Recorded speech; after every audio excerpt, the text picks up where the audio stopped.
So the other day I was walking past a colleague at work, and on his monitor screen was a Everton wallpaper, clear as day for everybody to see. I'm not too sure if he was trying to wind people up or not, but I don't think he was doing a very good job, because Everton are just so shit. The thought everybody had was, you poor sod, so sorry.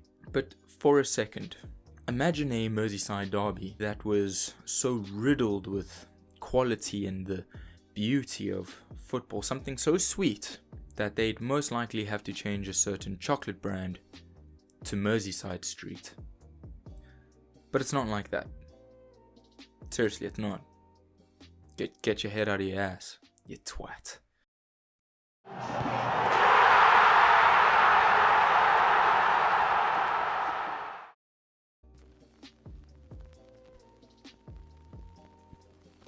That includes the Audi Cup.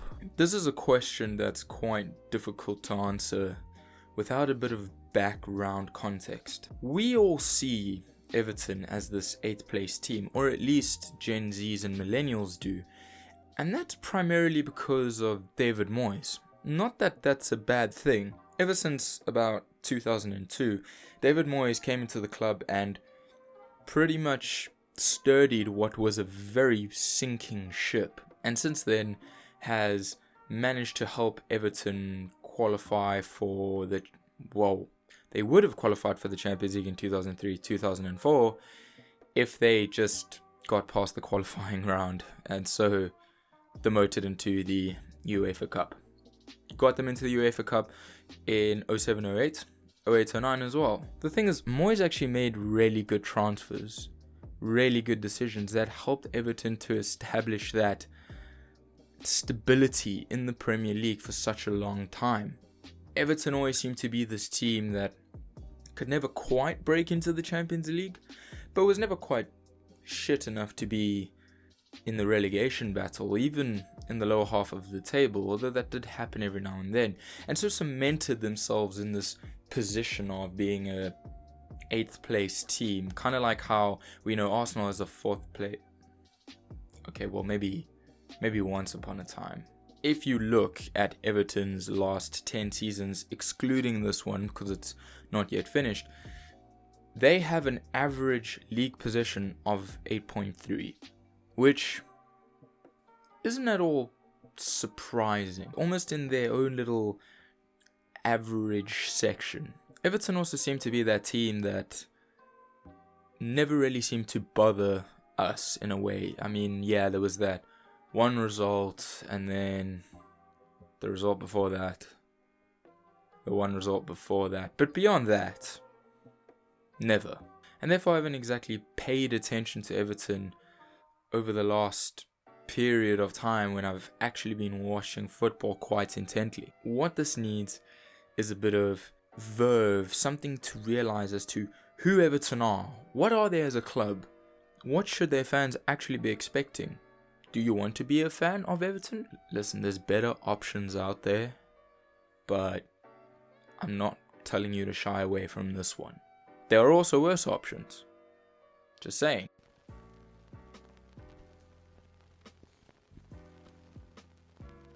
In 1878, Everton were founded as a congregation called Saint Domingo FC.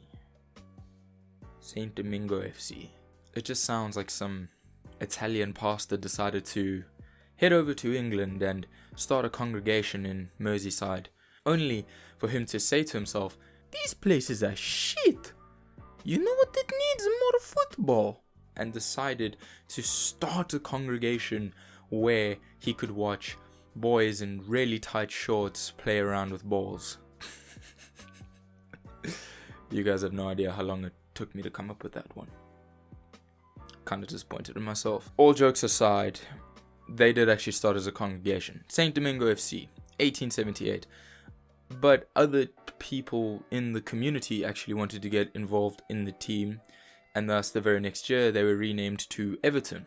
And so in 1888-89, the Football League starts, and Everton are actually a founding member of that football league, and then they go on to win it about 2 years later in 1890-91, their first league title.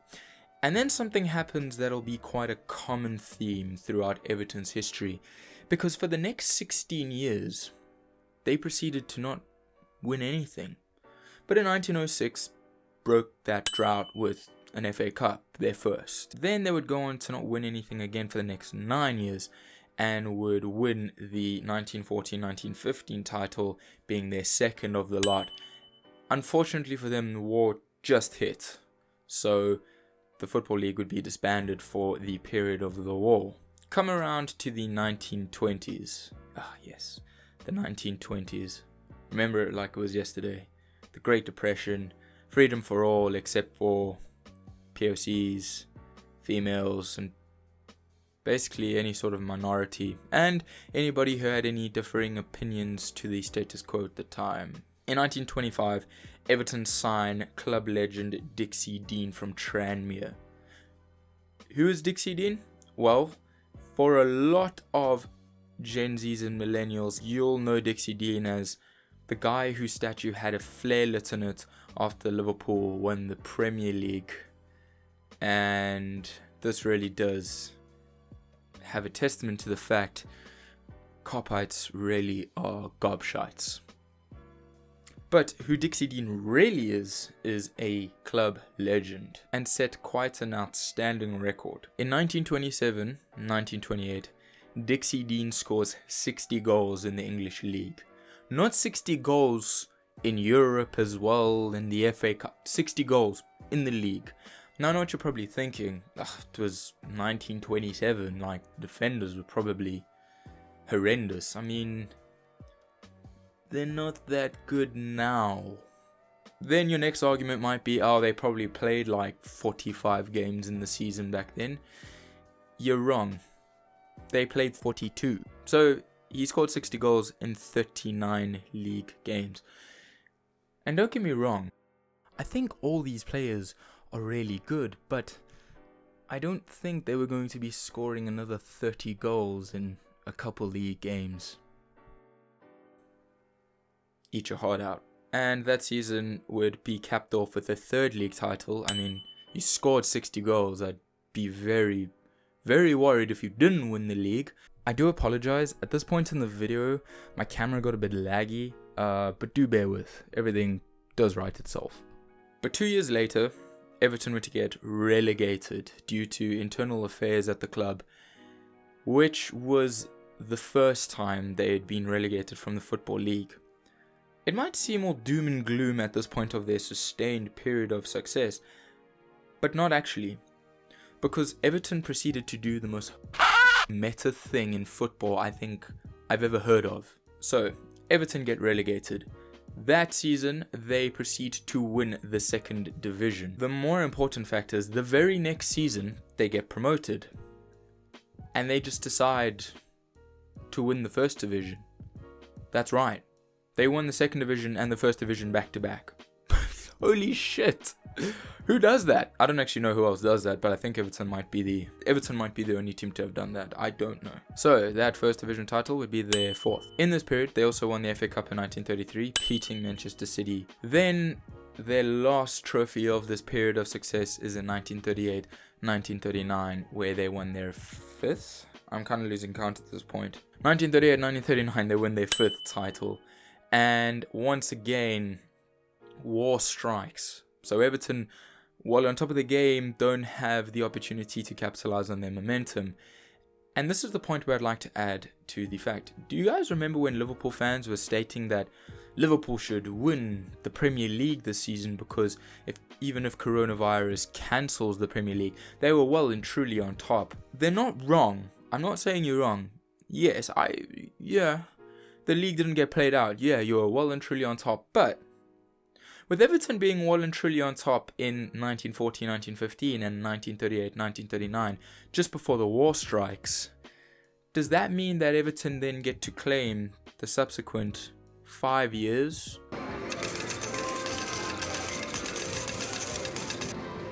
of titles when the war was on? Because They were on top of their game. They were reigning supreme.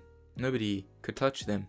I don't know if anybody could touch them because I don't really know what the points difference was at that time. That would put Everton on 19 titles? 18 titles. Congratulations, Everton. I think you have the same amount of titles as your rivals at this point. After World War II ends, 1946 is when the English Football League restarts.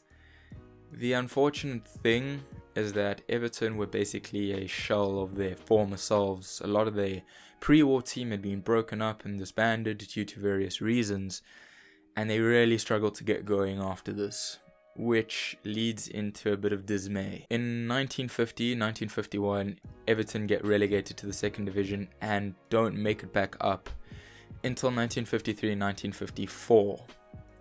But there is a silver lining on this very, very grey cloud, and that's that Everton hold on to another record, one that's actually quite unbreakable as long as they remain in the Premier League. Everton have remained in the top flight of English football the longest out of anybody. Everton don't get relegated because out of the 121 seasons of top flight English football, Everton have been involved in 116 of those seasons. That is outstanding. It's actually also kind of funny because in 1997, Everton beat out Bolton Wanderers on goal difference to not be relegated. I mean, they finished 17th, but they just had superior goal difference to Bolton. That's crazy. I mean, it's not losing the Premier League on the final day of the season when you thought you had won it with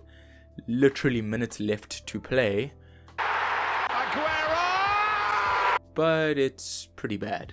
I mean, feels bad, Bolton. So then we get into their second period of success in 1961 with Harry Catterick. Now you'll start to notice here that once again Everton win the title in 39, break down to reasons that aren't exactly their fault, but then for the next 15 years, I mean if you include the war, 20 years, but technically they won all those titles where they were fighting in the war, so another 15 years go by and Everton struggle to win titles. They get relegated. So in 1961, the second period of success comes around, and so Everton win the league in 1962-1963, and they win the league in 1969-1970. Here comes the running theme again, because Everton don't win the title for another 13 years, 14 years, I don't even know at this stage. But again, they break down. In that period, they also won the FA Cup in 1966. During that period in the 60s as well, they were the first English team to remain in the European competition for 5 years consecutively, which is, again, another outstanding record that Everton hold. Howard Kendall takes over in 1981 and leads Everton to what is arguably the most successful period in English football. Everton win the FA Cup in 1984. Everton win the league in 1984-1985, and they win the league in 1986-1987. And throughout this period, challenged for the title, only losing out to Liverpool. The beauty is that in 1985, Everton get their first double in their history, which is the European Cup Winners' Cup and the English Football League at that stage. Now, what the Cup Winners' Cup is basically the Europa League, but back then they weren't any pushovers either. I mean, they beat Bayern Munich 3-1 in the semi-final of that competition to proceed to the final. Another interesting fact is that in 1985 they had a chance to win the treble, only losing out in the FA Cup final to a certain team. This is where it kind of all goes to shit. Everton really collapse at this point. Roundabout building into the 90s, they collapse. They were one of the founding members of the Premier League in 1992, but that's really about as far as they got, despite winning the FA Cup in 1995 with Joe Royle. So why did Everton go from this team winning English leagues and Cup Winners' Cups and FA Cups to a team that had only won the FA Cup in the last 30 years? Unless you are old enough to remember, or like me, you literally Googled Everton's Wikipedia page today, you won't really know what the Hazel Stadium disaster is. The Hazel Stadium disaster happened in 1985 in the European Cup final. Juventus were playing Liverpool, and before the game, what proceeded to happen was Liverpool fans got into the Juventus fans section and proceeded to drop a collapsing wall on the fans, in which case there were casualties. Now, there's a lot of very foggy facts about this event, what might have happened, what might not have happened, things that have been debated a lot. I'm not here to debate that at all. I'm just here to present to you what is said in the history books. It is a very testy subject. But then why am I mentioning something that Liverpool fans did in relation to Everton, and how does this build up into their collapse? Here was the consequences of that fateful day. Every single English club would be banned from European competitions for the next 5 years. Not Liverpool. Every English club. And so you might be wondering what happens to the team. I mean, they all f***ed off basically. Even Howard Kendall moved on to Athletic Bilbao. Those Everton players that left wanted to compete in the best. I can totally understand and see why they left. It blows up. The 90s is something I don't really want to get into for the sake of Everton fans, but Howard Kendall, after he left, comes back to the club for a second and third time to try right the ship. Doesn't work. Joe Royle was by far the most successful manager in the 90s for Everton. He got sacked in 97 after winning the FA Cup in 95. Wonder who they beat. And so I don't even want to go through the 90s history part of Everton just because it's so bad. It's really bad. Everton finish multiple times in the bottom half of the table, avoiding relegation every now and then. We get into the Moyes era, which I explained. And now we're into our last little bit of an era with Everton. Everton, ever since Moyes left for Manchester United, it's just been this wash and repeat process of one manager coming in, buying all the players that he wants, spending loads of money, because if anything, Everton have spent loads of money. That manager comes in, buys all their players that they want. Then they do really well in the first season, and then the next season they kind of get found out, and so they get sacked, and the new manager comes in, helps them fight back up to a respectable position. The next season they get rid of the players that they don't want and bring in the players that they want. Every now and then, sometimes that manager got them Europa League football. I think the only manager that didn't really do anything was Sam Allardyce. I mean, we all kind of know what happened with Sam Allardyce. Yeah. And so we've just built into the current season where Marco Silva was sacked. Now Ancelotti's in, righting the ship, doing the best he can do. I can guarantee you Ancelotti's going to want to get rid of the players he doesn't like and bring in the players that he does like.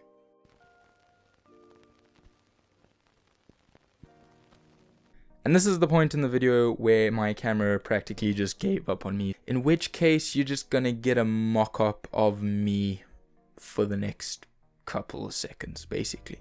I'll try to make it interesting. Now we've got into the stage of trying to answer the question. I don't actually know. I'm being serious. I have racked my brain over the last couple months trying to figure out the answer to this question. And I feel like the answers are somewhat obvious. Yes, due to mismanagement, etc. And to be honest, I'm not saying it's because of the Hazel Stadium disaster as well. Yes, it has a part to play in the 90s, but it's not the reason they're unsuccessful today. Probably just down to poor mismanagement, terrible transfers. I mean, Iwobi for 40 million. Come on. But at the same time, there's a little bit of something that scares me about Everton. And this is it.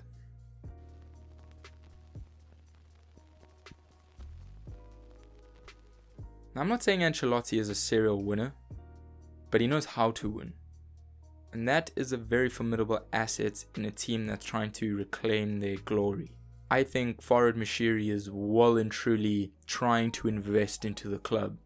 And he will invest. And with FIFA Fair Play kind of showing their true face, you never know what Everton might just come out and do in the transfer market. Moving on to that, they've got Marcel Brand, who's just come in, their director of football, who's, got a decent reputation. I'm curious to see what he's going to do. And actually, Everton's team on paper ain't bad. It's not the worst. It's not the best. But with a bit of tinkering, a couple of additions here and there, getting rid of some deadwood, it could be a force to be reckoned with. I mean, you just get a couple more Richarlisons in, and you never know what could happen. I think the midfield lacks a bit of depth. That's kind of where I would go to first. But beyond everything, beyond all of this, I believe that Everton will probably win a title in the next 5 years. And it's got nothing to do about statistics or anything like that. It's more just to do on a hunch, a leap of faith. And my leap of faith is this. In Everton's history, it is riddled with successful periods, sustained periods of winning trophies, and then a drop-off where they don't win anything for the next 10 to 15 years. And although it's been 25 years, I really feel Everton are due one. Whether it'll be a sustained period of success or not, I don't know. But I feel like they're going to crack the code of their predecessors. And next thing you know, Everton are going to be well on their way to winning a Premier League title. And out of everything, Everton are still the fourth most successful club in terms of titles in the English League, including the Premier League. They're fourth, which is quite something considering the dominance teams like Manchester United, Arsenal, and even Manchester City up to a certain extent, as well as Chelsea, have shown during this Premier League era. And yet Everton are still fourth in terms of success, just behind Arsenal, Liverpool, and Manchester United. But obviously if you add those 10 titles, they would jump Arsenal and be quite close to Liverpool. Just saying. So out of all of this, Everton have 9 leagues, 5 FA Cups, 9 Community Shields, and 1 European Cup Winners' Cup, which ain't bad going. Everton are actually a very successful team with a lot of very prestigious records. Alright, and so we come to the end of the video.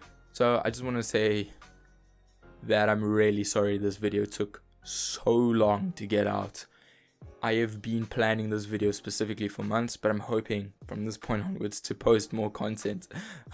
I say that now, but this will be the next video for probably the next year. But I kind of got a decent setup now with everything I've got going on. So thank you very much for watching. If you have made it to this point, please do subscribe, give a like, but more importantly than anything, please give me a comment. Ask me some questions, what you thought about the video, what you guys think about Everton, and potentially any other questions or topics you'd want me to talk about. I also stream every Tuesdays on Twitch. I'll leave the link in the description below, sometimes more than just Tuesdays, but definitely pop by into the channel, ask some questions. Sometimes I do football watch-alongs. Just get involved, let me know what you guys think. Cool, thanks guys.